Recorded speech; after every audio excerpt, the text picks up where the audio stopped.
Hi everyone, welcome back to TimeToEat.com TV. I'm Shara. Today I'm going to be discussing the Operation Prep and Store method, or the OPS method.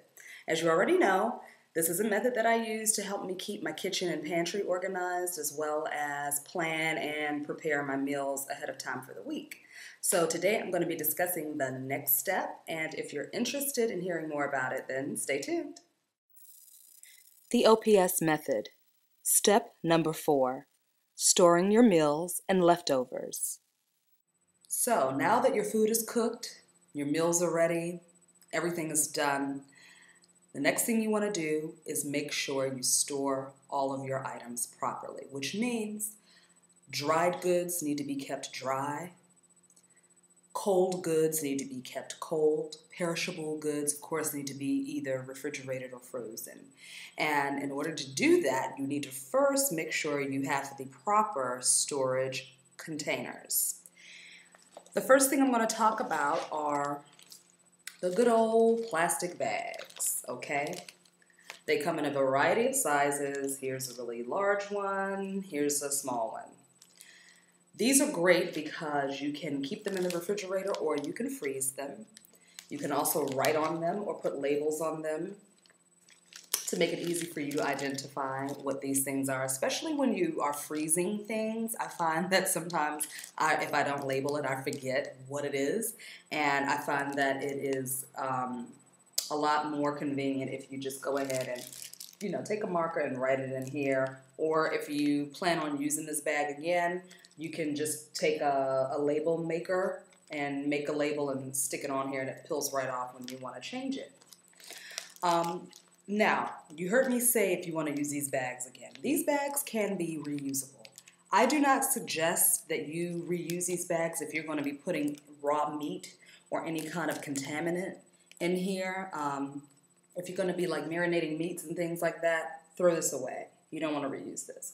But I would reuse it for things like certain sauces. Sometimes I'll keep my sauces in here.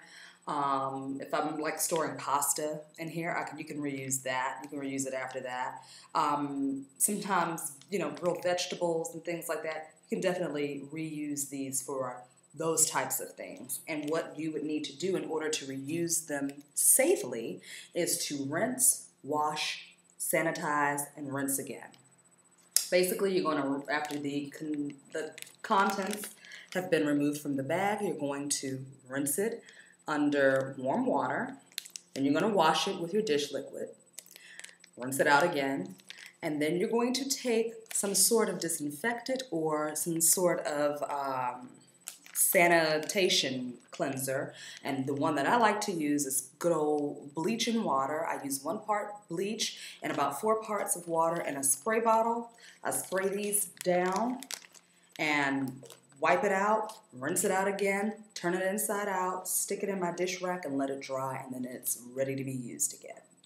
Now, how many uses can you get out of this? That totally depends on each individual, depends on what you're storing in here, depends on how you treat the bag. I normally can get about 2 or 3 uses out of bags like this.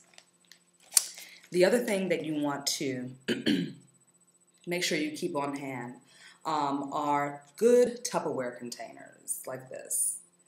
These come in different sizes. They are, they come in little tiny cups that are smaller than this. They also come a little bit larger like this. I have many different sizes. This is just an example of a couple of